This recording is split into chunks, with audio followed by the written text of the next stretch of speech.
Mtazamaji wa Faraja TV Online, habari ambayo imetufikia hivi punde. Muuguzi wa zahanati ya kijiji cha Malembeka kilichopo wilayani Bunda mkoani Mara, Zawadi Kazi, amefariki dunia baada ya kujeruhiwa kwa kuchomwa na visu sehemu mbalimbali za mwili wake na mtu anayedaiwa kuwa ni mpenzi wake anaitwa Ndege Makebe, kutokana na ugomvi wa kimapenzi, na kisha mtu huyo pia kujinyonga kwa kutumia shuka la Kimasai.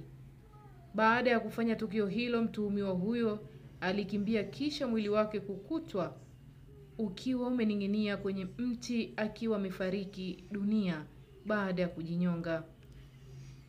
Mwenyekiti wa kijiji cha Malembeka, Ramadhan Salim, amesema muuguzi huyo aliuawa Mei Mosi 2025 majira ya saa 4 usiku kijijini hapo kwa kuchomwa visu sehemu zaidi ya 10 maeneo mbalimbali ikiwemo shingoni, tumboni, ubavuni upande wa kulia na kushoto, na kwenye matiti yote mawili na kusababisha kuvuja damu nyingi.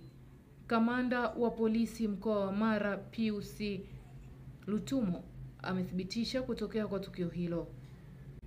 Nyambili Yohana, Faraja TV Online.